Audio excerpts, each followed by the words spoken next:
Hello and welcome to the 37th episode of the Hope Illuminated podcast, your source for stories, science, and strategy of suicide prevention, mental health promotion, and resilience where we live, learn, and work. I'm your host, Dr. Sally Spencer-Thomas, and I'm on a life mission to empower communities with solutions that help people overcome isolation and despair and rekindle a passion for living. Each episode, we are joined by international experts who inspire hope and offer real guidance. Welcome to the show. I'm so grateful that you're here. Today, we have an amazing guest, which I'll introduce in just a second, Ben Cort. And I want to set this up as a conversation about our lessons learned from Colorado, the good, the bad, and the ugly of marijuana and mental health. Now, I speak all around the country, and everybody's always so curious what's going on in Colorado with marijuana. So we're going to talk about that today. And I want to highlight that if you really think you know what's going on with marijuana and mental health, you probably don't know what's going on with marijuana and mental health. There's a lot of things that are happening, and there's over 500 chemical constituents that are interacting at different doses and different combinations and through different mechanisms of ingestion, and all of these are creating tremendous amounts of complexity in the ways that we are experiencing this drug, both physiologically and psychologically. So there's lots out there to be understood, and the research really can't keep up with what's happening with this drug. So we can't label it as all helpful or all harmful with things like depression or anxiety, trauma, or psychosis. It's really much more complicated than that. And we need to be humble because the research is slow in catching up with what we know. Generally speaking, the THC part of marijuana can add to anxiety or psychotic features in higher doses, and Ben's going to talk a little bit about what that looks like, and maybe the CBD part looks at the opposite, but again, there's lots more that we can learn. People ask me all the time about its potential for addiction and the controversies and conversations around that, or its use in treatment of addictions like opioids. Ben might talk about, I hope he does, about some of those low-risk guidelines for the casual user and how do you know when it might be a problem. And really it comes down to what is your why about using this drug? Are you escaping really uncomfortable emotions and difficult problems, or is it just something you use to enhance your life and your emotions? And then one of the things that I'm really excited about that Ben talks about are some of the social justice issues related to what's happening in Colorado around the business side of this and how that might be contributing to more larger scale systemic and cultural issues related to mental well-being in some of our populations here. So it's now my privilege and honor to introduce my friend and fellow speaker. Ben Cort has been sober since June 15th, 1996. So he has a story to share about his journey through the devastating impact of substance abuse and also the joy and the trials and tribulations of recovery.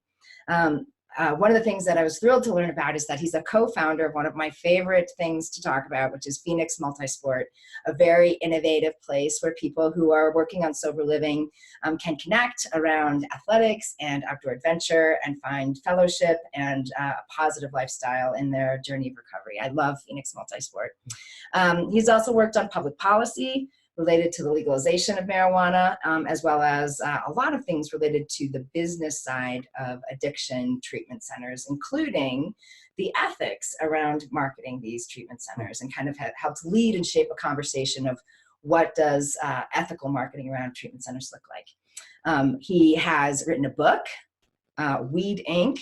Oh, it's over there. I'll grab it later. Weed Inc., published in 2017, and he's got a couple of TED Talks. Just one. Just one? I feel like there's many because I hear him talk all the time. One that's gotten a lot of engagement. So take a look at his TED Talk. Ben and I have crossed paths several times through our an organization that we're both involved in called the SMART Union, Sheet Metal Air Rail Transportation. And I got the privilege of seeing him speak live to our the members of that union and how balanced his approach is. And that's what I think really appeals to a lot of us. He's not anti-anything. He's just pro-logic, pro-recovery, pro-people living their best lives. So with that, let me turn it over to Ben. Welcome, Ben, to the show. Awesome introduction. Thank you. Yeah. I had fun putting together, and I said, and he's done this, and he's done that, and he's done this. And yet he's still like this humble, really awesome, cool guy. But being in recovery, you don't get to throw many stones or really people in glass houses, right? That's right. That's right. So let me brag all about you because you're amazing. Let's take us back. Take us back a little bit to your journey into this. How, your journey into recovery, kind of what that looked like, and what fuels your passion around this. Well, vocationally, this was something that this whole recovery space, public policy space, was something I really never had any interest in. When I was about 10 years sober, my climbing partner and I worked to get Phoenix Multisports started, now called the Phoenix, and really, Scott's vision and dream, and I just kind of helped out with it. And it was 5 years that I spent doing that, and through that, got to know a lot of people in the state because we had tried to do something different. And so we go and we talk to public officials and we talk to the hospitals and the treatment programs. And I found this whole world of sort of the professional side of recovery that I had no idea really even existed. Mm-hmm. I mean, for me, it was like church basements and friends, right, yeah.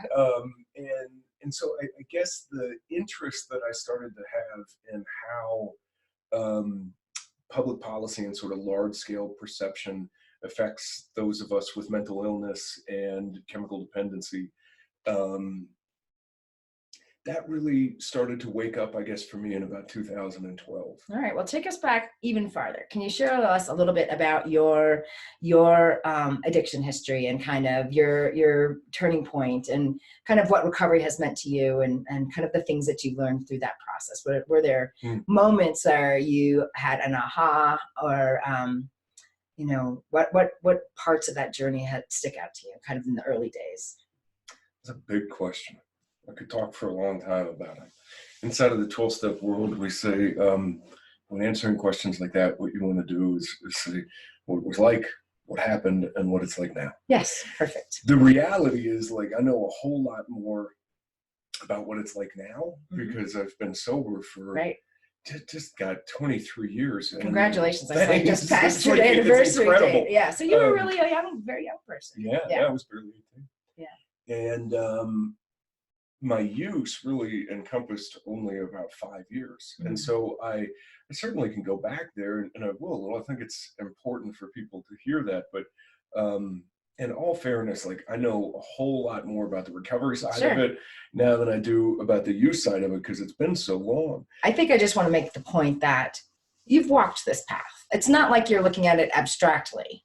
You understand personally what it's like to be using. Very much. Yeah. So I grew up on public assistance in Washington, D.C. And when you grow up in that world, a place where the haves and the have-nots are so dramatically separated. And, it's a power broker, sort of, it's the center of the world for people with power and people with money. Right. And when you come from a place where you don't have any of those, it's a really intimidating environment. And as I look back on it now and, I've done a lot of work trying to make sense of the whole thing, I think a lot of the reason why I ended up doing what I did, it turned out, and I didn't get diagnosed until about 10 years ago, but I have a major depressive disorder, as well as PTSD, but that came later.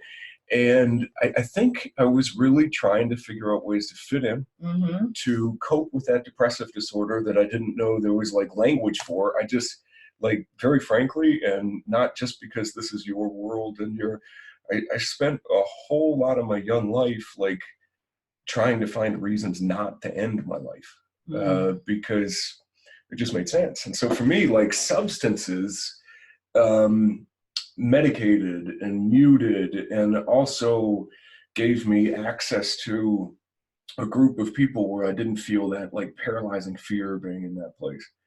So I used when I hit it, oh Sally, I hit it hard and fast. I have a ton of addiction inside of my family. My mom, who's super comfortable with me sharing this, has 33 years now. You have 32 or 33 years. Addiction on both sides. So I was sort of in trouble from go. Right. Genetics. By the time you left the womb, you were doomed. Genetics. And when I picked it up, I just loved it. So before anything, other than nicotine, I was a pack-a-day smoker by the time I was 13. The very first substance that I ever used was marijuana. And it was like a really big part of my life. After about 6 months, it was a daily part of my life for the next almost 5 years. And you know what happens in active addiction? I mean, everybody's heard stories, right? Like there's, it's never pretty at all. Lots and lots of people. And in a place like that, you know, Washington, D.C. in the mid-90s it was intense. Yeah. It was violent. It was a lot of death way too early, a lot of violent death way too early, and a bunch of pain that I guess I managed to figure out how to cope with by just getting myself wasted. Mm-hmm. Mm-hmm. Then I stopped. Yeah. So what was that turning point like? It was hard as hell. Yeah. What was it like? It was to date one of the top 3 most difficult things I've done, and one of the most beautiful too. It's funny, I guess, when I think about the other ones that were almost as difficult, that I would fight for which of those was the most beautiful long term for me. They're all like the harder. The crisis and the opportunity piece. Crisis. Then we grow through these things. So I had a friend, my closest friend, who still is my dearest friend today, ended up going to jail for a little bit and getting sober there. So when he got out, he was on a bit of a mission to try and help me. We had started everything together and had gone through a really intense time period. And I just wanted nothing whatsoever to do with it, even though, so rational thought would tell you that when the guys who you used to drink and use with to black out, 6 days a week, when they're saying, hey man, we're a little nervous, you might need to slow down a little bit. That should trigger something. And without without Mike's influence and kind of insistence that an annual trip that he and I took down south into the Smoky Mountains, he refused to go with me if I got high. And my addiction negotiating thing, I said, okay, I won't get high around you. And he was like, no high. And I said, okay, I'll just drink. And he said, nothing, just try a week, man, just try a week. And that insistence that he had, and I loved him so much, and I still love him so much. We're like brothers. I thought, oh, okay, I will do this for you if you're this insistent. And something just clicked. And after 5 days of it, it was the most amazing, remarkable, we call them burning bushes. Sometimes we just have epiphanies. He and I took a hike up into the Smoky Mountains early in the morning. And we watched the sun break over those clouds. And it's funny because I can pinpoint back to the moment. That's awesome. Where I thought, and it was fleeting, Sally. It didn't last forever. I had this second where I thought, maybe it's not all pain. I mean, it really almost was that simple. Maybe there's more out there than pain, and then just trying to navigate through that pain. And grabbing that for a minute was enough. I mean, I'd been to hundreds of 12-step meetings, all adjudicated. I had all this. I mean, they used to send us. Every judge there would send you out. And the night before we left for that trip was June 15th, 1996. And I haven't found it necessary to change my mood with chemicals since. All right. Well, that's a story I haven't heard before, and I'm really grateful that you shared that. It's really powerful. Thanks for asking. And it's a really great model of, sometimes it's just a love of a friend that finally can break through, love of a family member, friend. All right. Well, tell us now a little bit about kind of what happened next. So it was a number of years before you got to where you are now, and the book and the TED Talks. What kind of channeled you in this way to, especially with all the things that are happening in Colorado, to kind of be a really important voice in this conversation?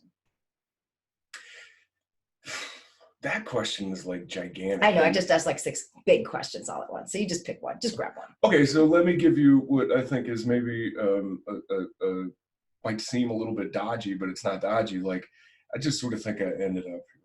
And I think I ended up here because of right place, right time, because of background, my own personal belief system and my higher power. I really think that there were maybe some larger forces at play that sort of positioned me to do this, because I have always had little to no interest whatsoever in the political system. I've always felt like it's pretty fundamentally broken.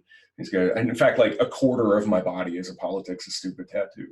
And so when I first started getting into that space, really, when I first started getting into this space, I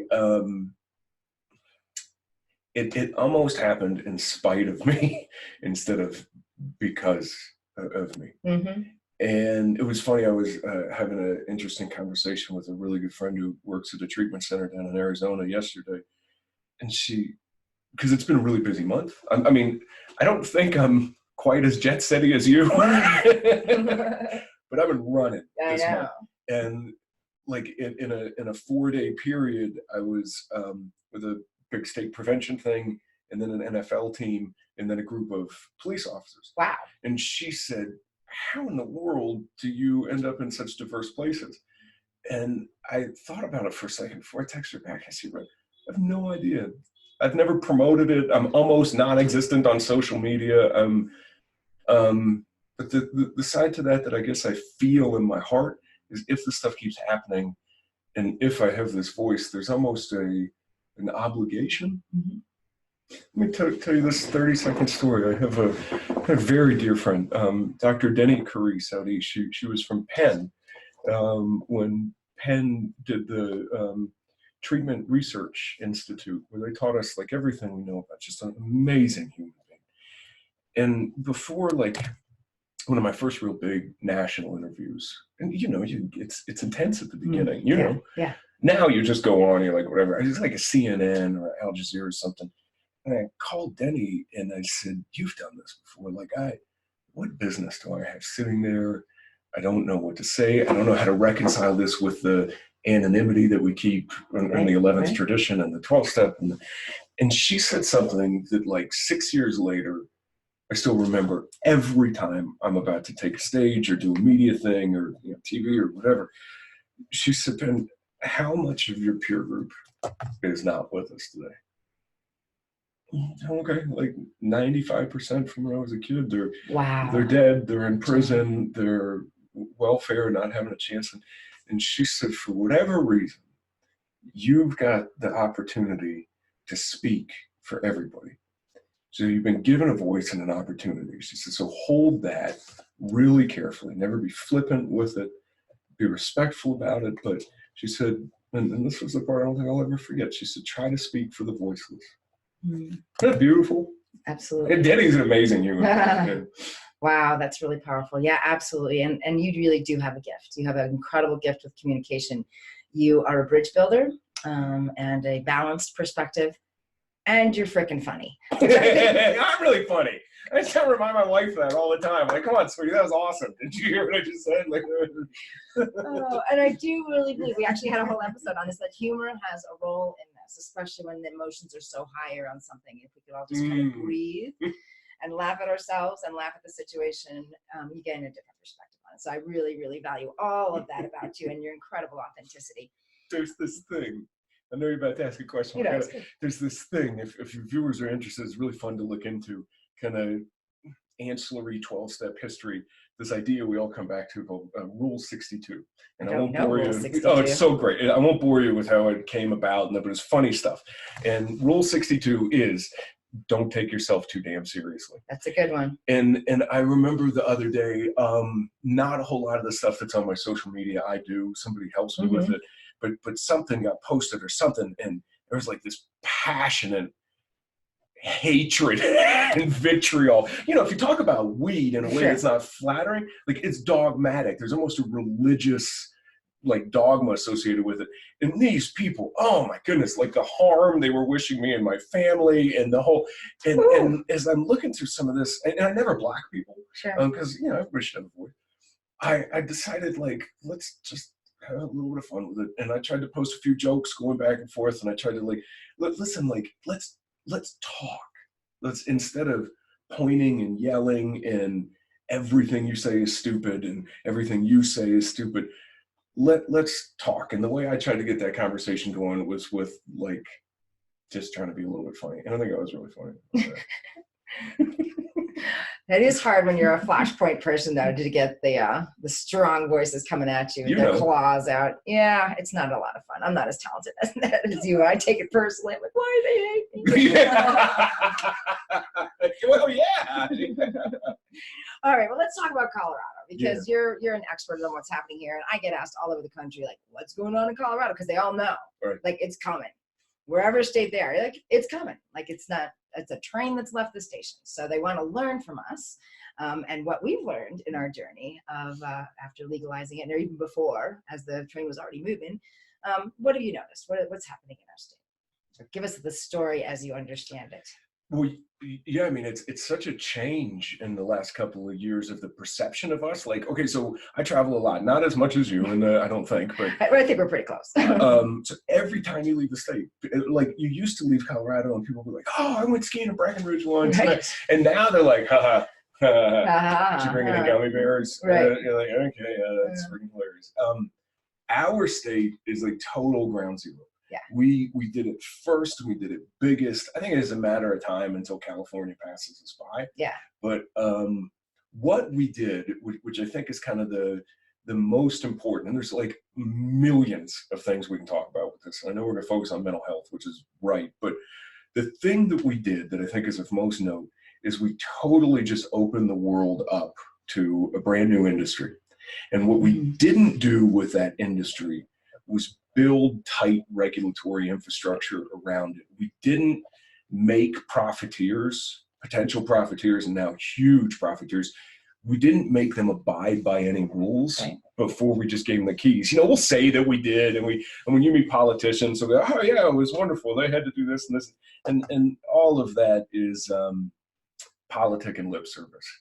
We brought commercial marijuana to the world, commercialized THC to the world, and we still, until California gets better at it than we are the epicenter of the cannabis industry worldwide, not just in the States. I didn't realize that. Oh my goodness, yeah. Like you have to remember that.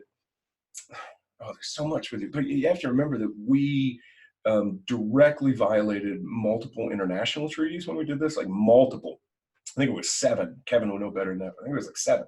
So the other countries who've done this have essentially decriminalized, which is something I've always kind of liked the idea of, or had sort of state-run stores, or looked the other way.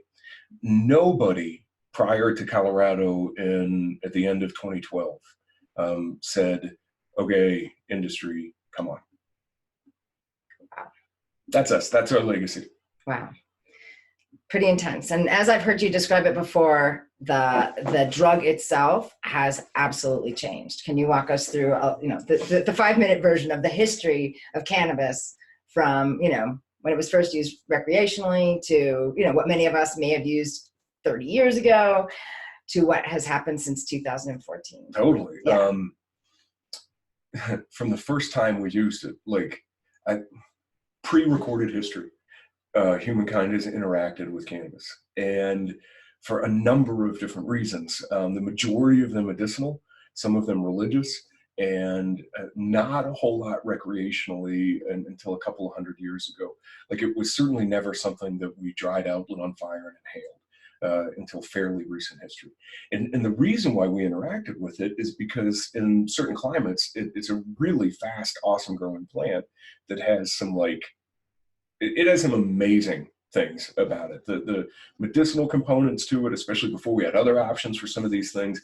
The textiles that can be produced from, particularly when we think of hemp, but they're so, we'll use the word interchangeably right now, from cannabis in days gone by. So we've always interacted with this plant. And what changed it, like, sort of thanks to us. I mean, it started happening in the Middle East and a little bit in some island cultures, particularly around the Rastafarian religious tradition. We started to get a little bit stronger, say like mid-70s.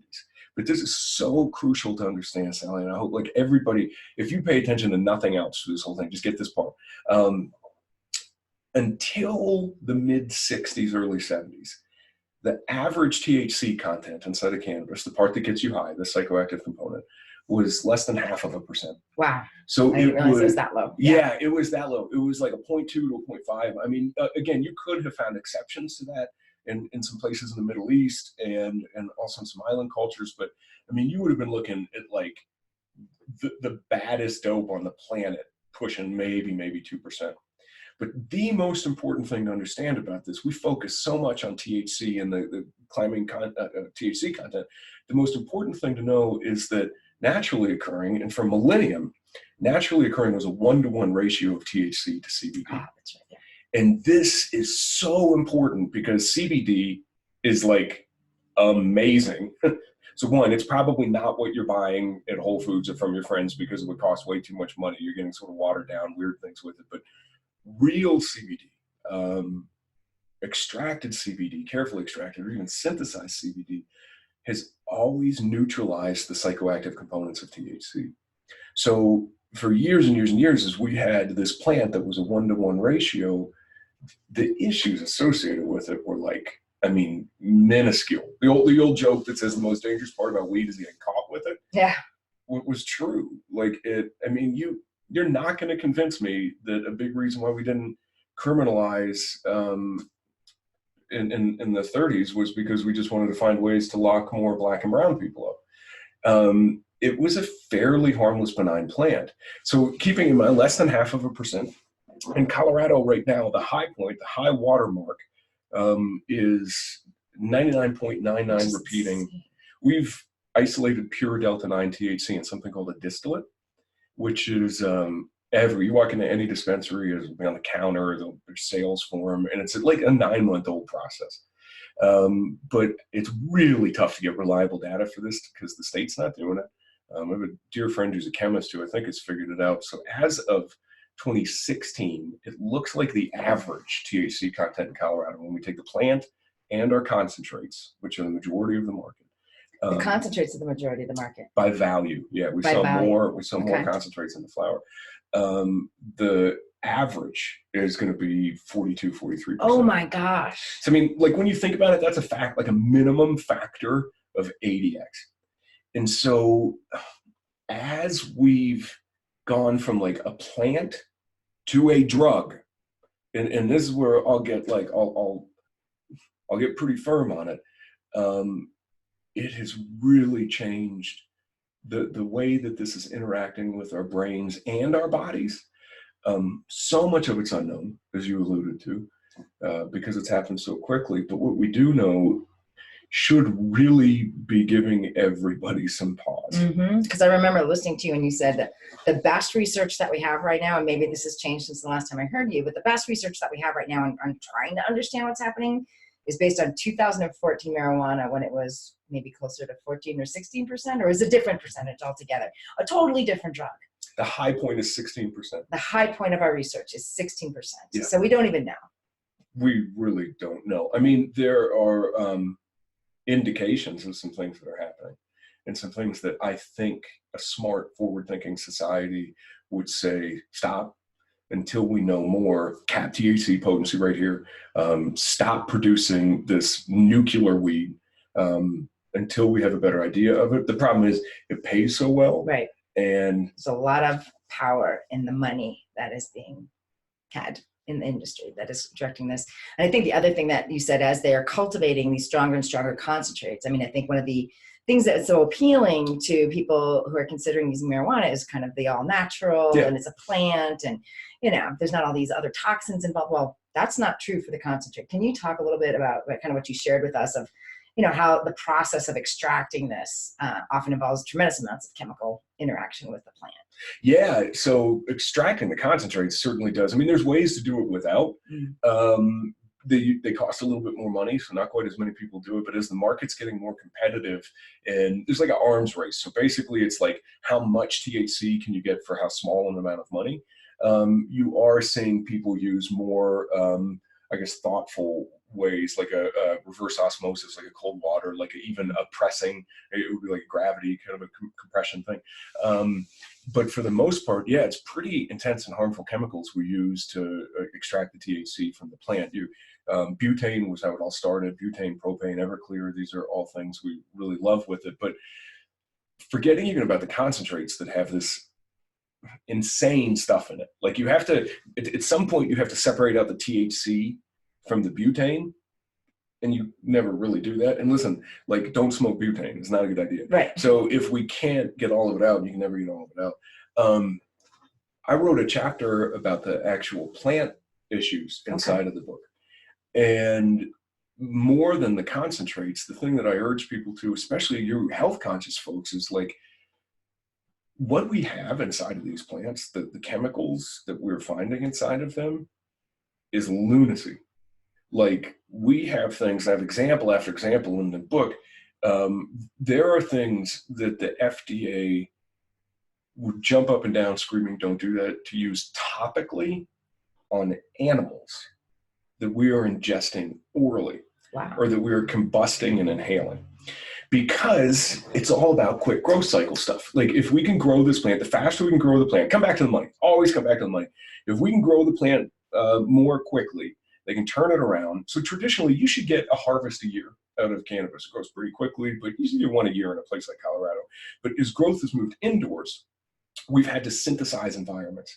And any of your listeners who know much about agriculture also know that growing one plant in the same space again and again and again and again is not something that farmers have ever really done. Because what you're doing is like, that's like a recipe to create superbugs and pests and funguses and all this sort of thing. So you got to get really aggressive in the way that you kill them. So not only growth accelerators and things inside of the soil and some really intense chemicals we use so we've taken the average growth cycle and getting a lot of variables here, which should be 120 to 130 days. Our growth cycles in Colorado are down to about 40 days. So when somebody's consuming this stuff, it's really important to remember that the state sort of says they're looking over your shoulder, but they are not testing a representative sample. And when they do test that representative sample, the stuff we're finding inside of it is bad.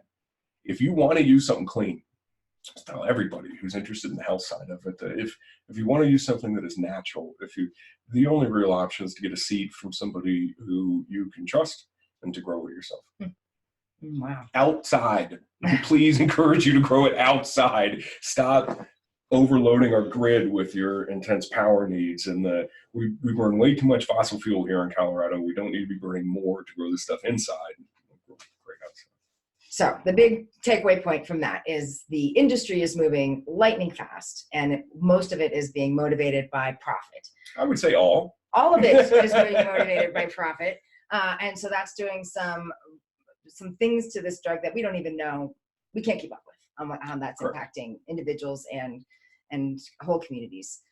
What do we know about how marijuana in the earlier form, I guess is the best we have, is impacting our mental health? Are there some positive things? Is there evidence for some positive things? Are there negative things? How do people know? So the other most prevalent chemical inside of the plant, other than THC, is CBD, which we mentioned before. Among other things, like CBD is like miracle drug category for some seizure disorders. So it's an anticonvulsant. And there's actually FDA finally got out of the way and let doctors prescribe a drug called Epidiolex for this for seizure disorders, which has then led to a lot of off-label prescribing for Epidiolex, which we continue to see more amazing things with. So the CBD is pretty remarkable, and we're seeing very good things come about from that and from the isolation of that. But as we've moved away from so much CBD inside of it, I'm sorry, one of the other things is it looks like, I read a paper, I don't know, a month ago that was talking about the potential for maybe a whole new line of antipsychotics that are CBD based. Yeah. The problem with this, Sally, then, is that the headlines say weed cures psychosis, when it's the antithesis of that. So without the CBD, and the higher the THC, the worse this is. There's three factors. That's going to probably be one of the most significant, other than genetic predisposition. What we see are dramatically increasing rates of psychosis, like dramatically, up to 8-fold if everything is aligned right or wrong. When you say that, since when and under what circumstances? So the best we've got is 2014 to 2017. and most of it's Lancet. But it seems like every other week or so, there are studies come out. So the way that these things work, a real science, all of it's journal published and peer reviewed. It's not the surveys, it's not the article your nephew told you about. As they continue to come out, it seems like almost weekly, that are highlighting this link between psychosis and this high potency THC. They just validate each other, and then we keep learning, because studies don't just release information once. So if you get funding to do something beginning in 2014, you probably won't release your first results till like 2017, but then you'll be on a schedule like every year, every other year, you'll release it and you can update it. Like the best we have from New Zealand on this.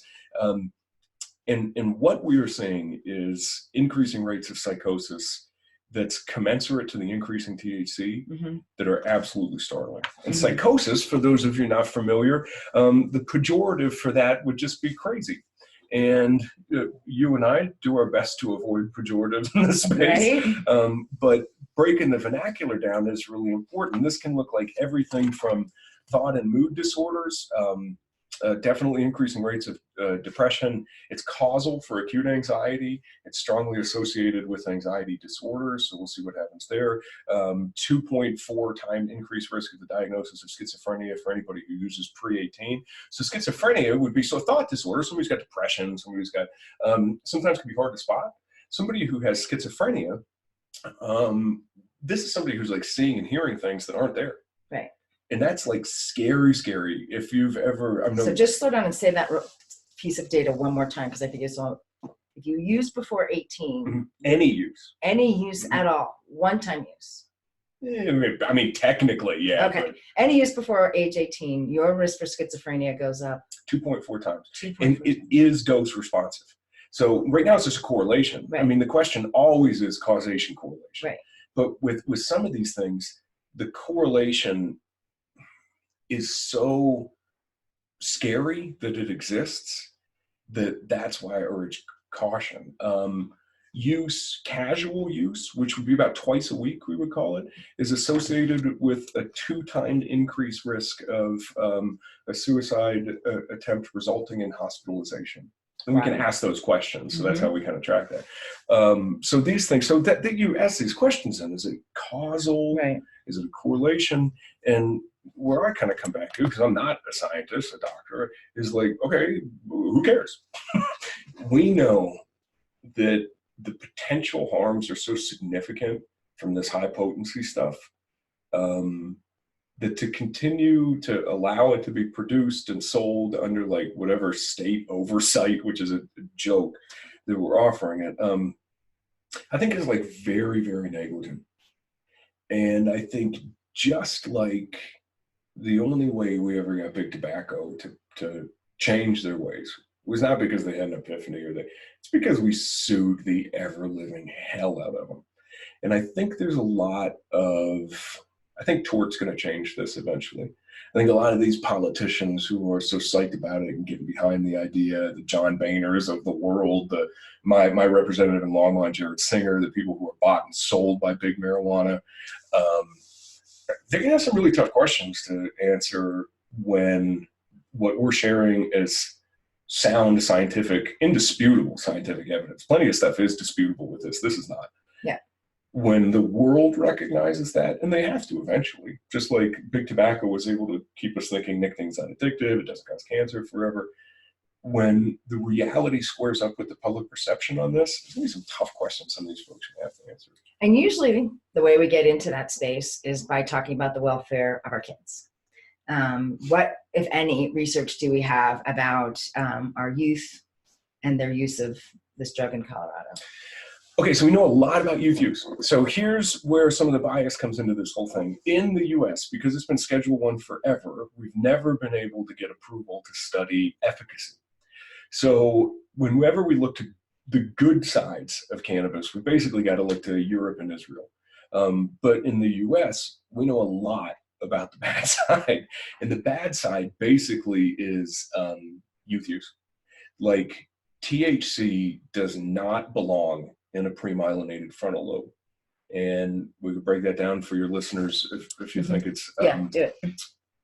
as your brain grows from the back to the front, the last part we get is our frontal lobe. That's our executive thought. That's the sort of important part that like maybe separates us from the ape. I don't know. That's not developed inside of the male brain until like mid-20, like 26, 27 years old. The female brain, 22, 23 years old. But once we have a myelinated frontal lobe, once that frontal lobe is like one fully developed, but then protected, we can do a lot more to our brain and get away with it. We can introduce chemicals into it. We can introduce adverse effects and issues into it. It's when it happens before that that we change the wiring and the chemistry. And so any THC in a pre-myelinated frontal lobe is not a good idea. And because of the way that we treat it in Colorado, one, that we allow it to be bought at 21, same as liquor. If scientists made the rules and not lobbyists, we wouldn't be able to drink till we were 25. I'm not advocating for that. I don't want to have that fight with any of you. But that would be an ideal scenario, as nobody put it in. And the problem is we're using cartoon characters and Sesame Street characters and super kid friendly things. And as many of our schools here in the state have abandoned the idea of teaching abstinence to marijuana. In Boulder County, they have, at least based on the experience with my freshmen. We see a perceived risk with youth at the lowest point we've ever seen it. And if the biggest predictor for youth use, hands down, the biggest predictor is perceived risk, we're making a problem. We have built a problem here in Colorado because we've been telling them for so long. It's not a big deal. It's totally cool. It's using teddy bears to sell it, putting high potency THC in gummy bears and in cookies and then pop rocks and then sodas and then water and ice cream and anything you can imagine. And lip gloss and condoms and eye drops. I mean, that stuff was pretty eye-opening to me. And you shared with me some data coming out of El Paso, I think it was, about looking at the correlation again between youth use and suicide risk down there. I don't know if that's come up in any more of the conversations in Colorado, because we're pretty concerned about our very escalating youth suicide rates. Well, it was the El Paso County data that we had on youth suicide rates. So again, not just because this is the world, I'm not placating at all. I believe that the most important thing that there is human life. And the fact that we're losing more of it today in Colorado, especially youth human life, is a pretty big deal. And this is where people get vehemently angry. Like even me just saying that, I apologize in advance for the comments that we're going to get here. I am not saying that it is causal. But what I am saying is there's a strong enough correlation, and the data we have out of the suicide rates from El Paso County showing us the highest ever recorded teen suicide rates in the state, as well as an ever increasing presence of THC in bloodstream of the deceased, is alarming enough that I would love to see us say, okay, stop. Let's just take a look and see if we can understand what's happening here. And it's funny, I mean, the pushback to that, the only pushback to that exists is, well, it would be a thorn in the side of business. And that, very frankly, I don't care in the slightest if these folks who are making, $10 million a month make less money. I don't care in the slightest. But you got to remember, inside of this country, money buys influence, and influence buys public perception. And there you go. So again, just to be super clear to everybody out there, it's important not to say that this is causal, because we don't know that it is. But when you have a correlation like this, the prudent thing to do would be to say, okay, stop. You guys are going to wait 5 years to get your 5th Bentley and your 3rd mountain house while we understand what the deal is. Yeah. You made a comment earlier. I just want to make sure I understand. You said there were 3 factors that are involved. Oh, yeah. And I just want to make sure we understood what those 3 factors were and what they are involved with. So other than genetic predisposition, the 3 factors that we get nervous about, both for addiction, which is absolutely a thing. We got to talk about that. It's not an opinion. addiction to THC, as well as these other adverse things we're talking about, the psychiatric issues and psychological issues associated with it are age of onset, how early somebody begins, frequency of use, and potency. So to break that down in a way that, because you always get asked, especially when I do stuff in professional sports, and okay, so how early is too early? How much is too much? And there's no perfect answer for that. The only perfect answer is never 0%. But anything that's going to be double-digit THC potency, like 10% and up, the science would make us very, very nervous about that. So anything above 10%. Starting anytime pre-myelination, the earlier the worse. So people starting in teenage years, you're going to have more potential for harm. And then frequency, more than once or twice in a week is going to be a pretty big deal. Wow. And then did you also say something about the ratio of the CBD to the THC and how that is getting bigger? The ratio of high THC to low CBD is also affecting the potential. So everybody who wants to use and wants this to be part of their life, okay, listen, I'm not anybody's, not your dad, do whatever you're going to do if you're grown up. Don't drive, don't let kids see you, period. Keep CBD in it.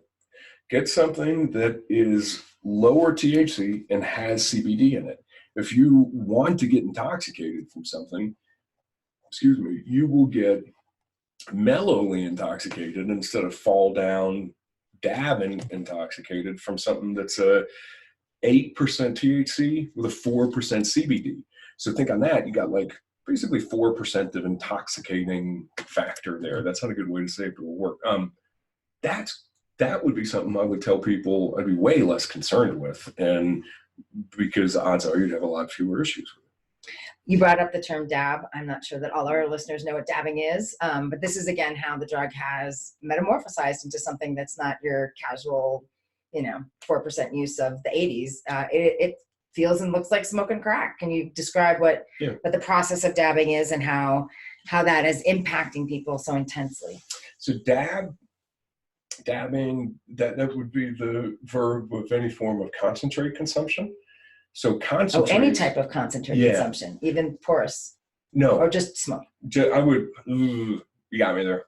I think somebody chime in on the website and tell us that I actually don't know. Okay. I think we would say smoking because so much of this topical is pretty new, especially consuming concentrates topically is like way, way new. And very scary to me. So dabbing, basically the process is, and what we have done when we talked before about some of the extracts, is isolating a lot of the THC and some of the other things inside of the plant, typically something called a terpene, which people like because of the smell and the flavor and things, isolating that from the organic material. And then the forms that it comes in, this is where visuals are really nice. So I will encourage you to go to your best friend Google and just start doing some image searches here. And if you really want to learn, go to YouTube and watch these kids doing this because it's really disturbing. Tens of thousands of videos, tens of thousands. And there's so many incredible things you can see. But in isolating the THC from that, the forms that it can take basically will be anything from, and pretty much everything in between. Think of like, maybe like the consistency of glue to Play-Doh to cookie dough, and then all the way up through like the strongest stuff is like a rock. Like think of a Jolly Rancher. For those of you who might have lived less than awesome early lives like mine, think of crack, meth, and these distillates that we have are, Google this, please. Google THCA or distillate. And when you do that, what you'll see is a clear crystallized form of THC consumption, the isolated delta-9 THC that comes in a crystal rock form. Break off pieces of it and you smoke it on a superheated needle or in a vaporizer. That just doesn't sound like what we sold to Colorado as the healthy future for our state that it's evolved into that. I don't know. It seems pretty scary to me as a mom. The problem is we don't know what we're voting on. Yeah. Amendment 64 was like, I think it was like 6,000 plus words. And in it, and this is one of the most important things people can take away in your own states too, is that we defined marijuana as every salt, derivative, extract of, and concentrate from the cannabis plant. We defined marijuana as anything you can make from that plant instead of the plant. And everybody's tried to do so since. Right. So I do encourage you, if you're wanting to understand this dabbing thing, to go watch the YouTube video, because it's pretty shocking, what you'll see out there. And this was all in the good name, you know, having a good time kind of thing. And you know, people are watching them in real time. I would say suffering pretty greatly from pretty intense use, pretty intense overdose, anaphylactic shock, can't breathe, heightened anxiety, real strong disorientation. It does not look like to me like they're having fun. But then the tolerance builds up so quickly right. that's sort of what you need, and you continue to do it. And then you'll see people consuming like multiple grams of this without showing any actually, signs. those two guys together, one's like, this is no big deal. Like right. The other one's like squirming on the ground. And I have a chapter about it too. So let's talk a little bit about the overdose piece, because that was also an argument for a long period of time. While you can't kill yourself by overdosing like you can with alcohol, you can drink too much too quickly and you can die from that alcohol poisoning. There is no such equal thing with marijuana. And maybe that's still true, but there's clearly more indication of people taking way more or having way more of an intense experience than they intended. Part of it might be from this dabbing piece, but the other part is from the consequences of the ingestibles and how slow it takes sometimes for that impact to happen. Can you talk a little bit about kind of the cautionary tale of the ingestibles? Well, let me give your viewers a little bit of a caution first with the nobody's ever died from. Okay. You can't overdose from THC in the way you can from like opioids or ethanol or things. Your receptors are just different, your body's different, it's not going to shut your lungs down. However, with this higher potency stuff, where you used to see a decrease in heart rate and blood pressure, with this strong stuff, we're seeing like sharp increases in BP and heart rate. And so there have been, and continue, listen, I'm not going to, who cares? Because I don't want to have a fight with anybody that has never killed anybody in it. But there have been multiple instances, particularly of older folks who might have had a history of heart attack and stroke, having it immediate post-consumption because of heart rate spikes. It's very rare, very, very rare. Just keep it in mind. So our issue with our edibles is basically people consuming too much too quickly. So when we say edibles, what comes to mind tends to be like a brownie or a cookie. And please don't think of that. Here it is. Anything that could be introduced into the human body, anything. I've never found an exception. And I look all the time.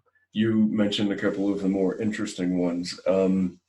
In a documentary that's coming out on Netflix this summer that I spent some time helping with, I went and bought, not helping with, they just follow me around. I didn't do much. I went and bought. What's it called? Potluck. Jane Wells is her name. She's the woman, she did an amazing film called Tricked about sex trafficking between Denver and the spring one with Canes Awards. And is there a trailer out there somewhere? I think so. Okay, cool. I bought THC suppositories and candy bars, and there's no limit. Everything from water to gum to suckers to mints. There's just no limit. Anything that can be introduced. There's a THC underarm deodorant that intoxicates. Nasal spray, breast spray, eye drops. And the problem is we're not used to waiting for intoxication. Like, you know, you have your second glass of wine, you have another beer, you're smoking weed, it usually happens pretty quickly. A couple of seconds or minutes at the most. I mean, you know, the body, you know what's happening way better than I do even. But the problem with this is it's got to go in orally, down here, and then start to be processed and digested here. And it's not until it moves kind of out of your stomach and into your bloodstream that we start to have intoxicating effects. So what the packaging in Colorado will tell you is anywhere from 20 minutes to 2 hours. And typically, I think you're like a 20-minute to 40, maybe 60-minute. But even 20 minutes is a long time for somebody who wants to get intoxicated. So what will happen then, and another issue, since we put multiple servings inside of one thing, if you have cut the 1/10 of the gummy bear off as instructed and consumed your 10 milligrams, which is the maximum legal serving, but the package will say separate each gummy bear into tenths. If you've done that, a lot of the times people have a hard time not ingesting more of it before they get intoxicated.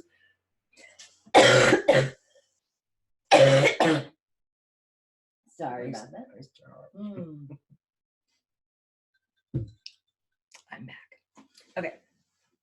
And that's when the problems come up. People consume more than they want, quicker than they want. And traditionally, when you're getting high or you're getting drunk, if you feel yourself getting too high or too drunk, you simply stop ingesting. And with these, you can't do that. So inducing vomiting doesn't help at all. Like an activated chunk, no, not at all. Hydration, oral or IV, helps. And short-term antipsychotics, if they're under the care of a medical professional. It was funny, I had somebody say the other day, well, just give them CBD. Okay, like unless you've got an MD or a DO behind your name, be really careful, like messing with your body chemistry. Sorry, nurses and PAs. That's what's causing most of the problems here. And here's my big caution for folks is when we say, no one's ever died, no one's ever died. I wrote a chapter about this because that is just simply not true. Like you can say no one has ever overdosed from THC in the same way we could say no one has ever overdosed from nicotine. But to say that it hasn't killed people, tobacco hasn't, is ignorant.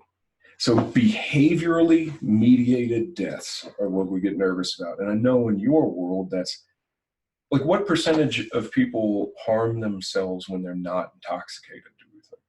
Yeah, I don't know that we know. I mean, I think there was a meta-analysis and systemic review on blood alcohol content on board after a suicide. And it's about a third have some alcohol on board. And we often say for those folks that probably made the difference between thought and behavior. And action, right. Yeah. So when we talk about behaviorally mediated deaths and issues associated with suicide is certainly at the top of the list.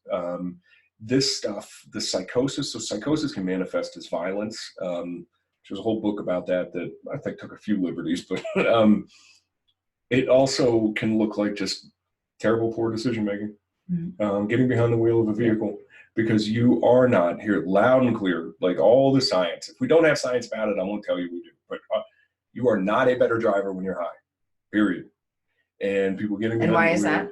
Because it slows react time, depth perception, and short-term memory. So just anecdotally in Colorado, I have seen just in, and it's partly texting, I'm sure, maybe mostly texting, but we've got skid marks and fender benders. It seems to me far more than we did before, especially in the Denver metro area. I mean, just everywhere. Tons and tons of these. And pedestrians and bikers. Yeah. Is it kids texting? Is it? Well, we do have some pretty solid data though showing us this incredible increase in drug to driving fatalities. Oh, so we do. When high intensity drug trafficking area, using the Department of Transportation's data has shown us, and I don't want to quote you the exact thing, but I mean, you're talking triple digit percentage increases. And the driver being intoxicated on THC when they killed someone behind the wheel. So then how do we know that they're intoxicated in that moment and it's not just a carryover in their fat cells from 2 days before? So we write those ones off. This is somebody who would fail a roadside sobriety test. I see. By somebody called a DRE, a drug recognition expert, a specially trained law enforcement officer. That's it. Because you nailed it, Sally. We can't say there's going to be the potential for absolutely zero difference in our urine and in our blood if I consumed 2 hours ago and you consumed 3 days ago, and we each are involved in an accident. And in Colorado, they can take our blood and they take both of it. It could show up as the exact same. You're stone cold sober. I'm totally intoxicated. So a big issue with the driving. So these behaviorally mediated deaths, and then there's the famous cases in Colorado, the violence, the suicide, the kind of extreme things. Those do happen, and they are happening in dramatically increasing frequency. And to write them off, or to say that they're not, or to say, again, nobody's ever died, it is something that does bother me a little bit personally, because there's been a lot of tough loss of life from this. Right. I want to just touch upon some of those social justice issues that you've talked about in a little bit, and how you see that impacting kind of the greater community's well-being. I also want to make sure that we cover in depth, with the little remaining time that we have, the low-risk guidelines. You started to talk about a couple, and I think there's probably a couple more that we can handle, and any other potential health benefits that we have here that we can maximize. Totally. And then we'll wrap up. It's flown by. So let's talk a little bit more about kind of those social justice pieces and what you're seeing I think, again, when we passed this law, we were told that by decriminalizing it, it was going to kind of even out the marketplace so that there wasn't so much crime around it, and especially affecting our lower income communities and communities of color, that there was going to be more equity. And what has actually happened? It hasn't happened in the slightest. What you have had is wealthy, well-to-do, prior to white men control an industry that primarily targets the economically disenfranchised, the mentally ill and the economically disenfranchised. And the economically disenfranchised, at least in Colorado, tend to be a minority population. Where the dispensaries are, how frequently people consume. You're almost twice as likely to consume marijuana regularly if you earn under $25,000 a year than if you earn over 50. What we have done is the exact same thing we've always done with every other substance. And the fact that we haven't put on our thinking caps with this and been like, oh, yeah, okay, maybe marijuana is not completely and totally different, is we have allowed the haves to capitalize once again on the have-nots. This is what my TED Talk is about. Somebody gave me 14 minutes to talk to the world, and this is what I chose to talk about. So without eating our time up, please look at it, because I get into the data and the information. The most interesting thing to me that has happened nationally on this subject this year has been New York and New Jersey. And again, listen, if you're watching this 5 years from now, I'm sorry, maybe it's changed it. But what just happened was both New York and New Jersey failed to move forward with anything to allow commercial sales of marijuana. Everybody's decriminalized, which again, I've always kind of liked, but they don't allow commercial sales. And I mean, the reason behind both of them is African-American and Hispanic lawmakers saying, you're not getting away with this again. It's NAACP being super active and angry in it. It was Senator Rice in New Jersey with the New Jersey Black Caucus who really mobilized a group of lawmakers to say, absolutely not again. And then their colleagues in New York who said, oh, hang on, when we actually look at these data out of Colorado, Washington, Oregon, when we understand this, we see our populations being dramatically, considerably hurt more than the white populations. We're paying the price for you to get rich. And then here's my little soapbox on this. The most frustrating thing to me with this whole thing, because it is a smokescreen. It is something that people are using because they want to sell a product. They don't care about the social justice side of it. If we cared about the social justice side of it, we would be having a much bigger conversation. And that conversation would ask us questions like, why are Black and brown people arrested at disproportionate rates for everything, not just for weed? That's the cold. The sneeze is the weed thing. Why do they get harsher sentences? Is it because prosecutors and judges tend to look like me? Law enforcement tends to look like me. Do we arrest? Do we convict more? What have we done by industrializing the prison system inside of this country? Like, what are we not talking about now? Because we're saying just legalize weed and it'll fix all of that. I feel like it has kept us from the substantive conversation that we need to be having about the dramatic racial discrepancies that we have inside of the criminal justice system here in this country. Yeah, thank you. That was a very passionate and articulate way to put that argument. Well, Sally, it makes me mad. Yeah. Well, and you gave me the homework assignment, so I'm going to give all of my fellow Denverites the homework assignment. Count the dispensaries on Federal Boulevard. Count the dispensaries in our Five Corners area, in places that are, where large populations of color live.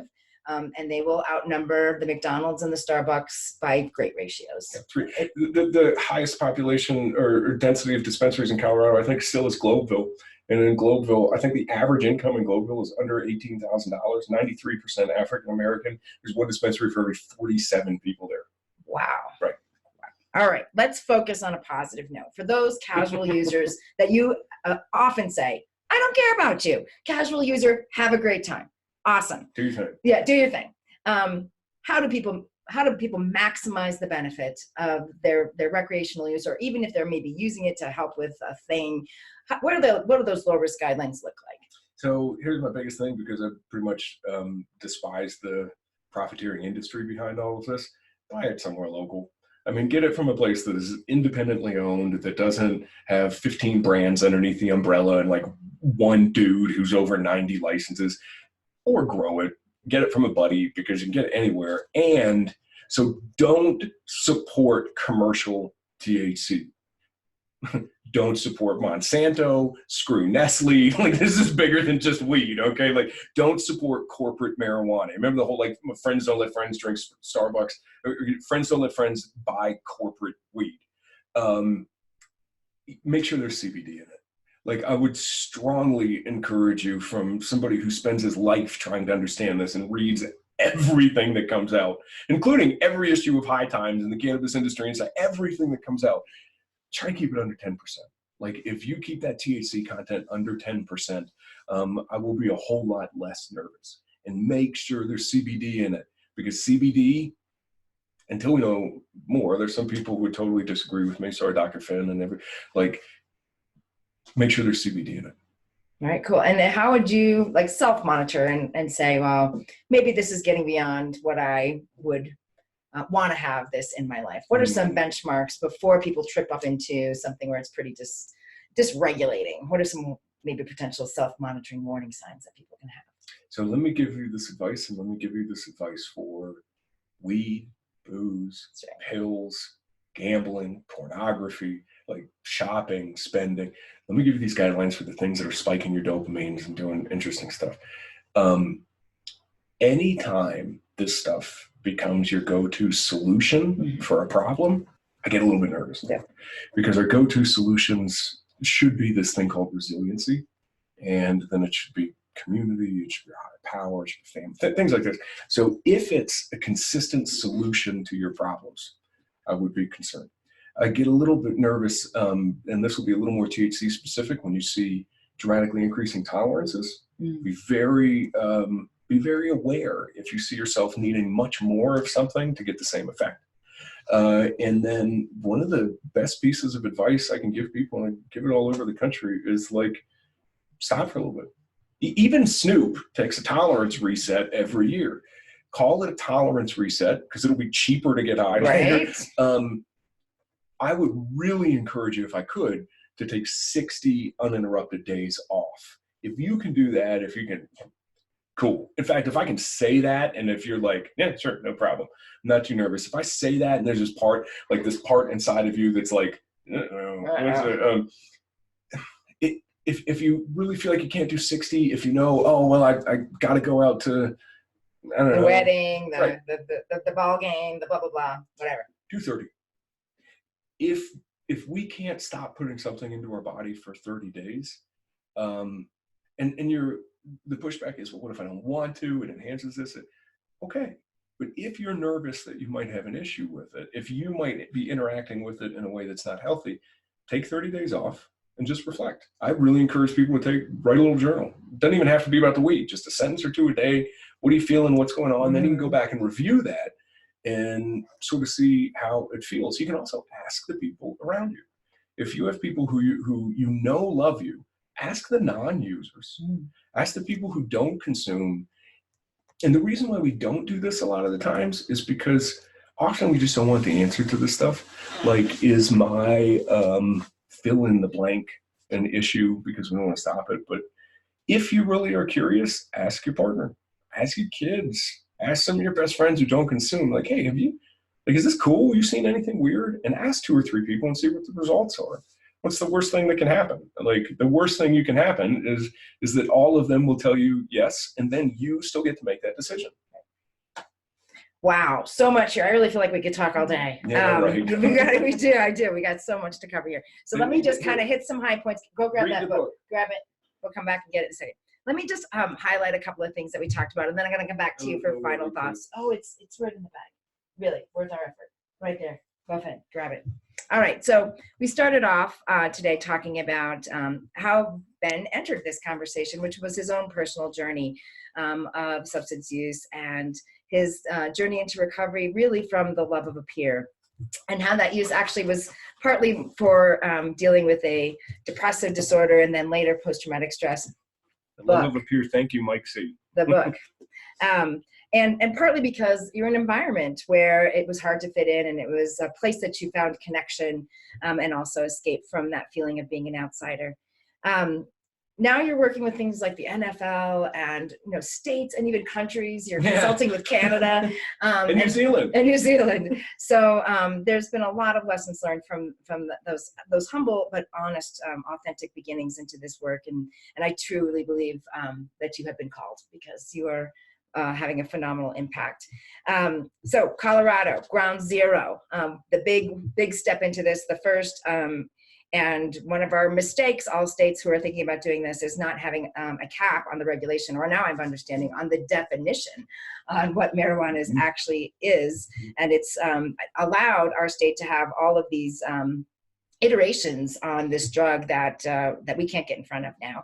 And we don't even know how they're impacting people in communities. So we talked a little bit about the positive effects of CBD, anti-seizure, antipsychotic, possibly anti-anxiety, all of these things. And I'll post a number of those on our landing page about how people are using these for very good reasons. We also talked about the definition of casual use and some guidelines on those, and I'll list all those out on the landing page as well, kind of the balance between CBD and THC. Don't support corporate weed, go local. I've never said that before. I need bumper stickers. You do, I do. I think it's a t-shirt. And really all the guidelines for other types of compulsive behaviors. If it affects love and work and play, then probably you should reconsider your level of use. You talked about the 3 factors that are leading to addiction to THC and other psychological issues: the age of onset, the frequency of use, and the potency.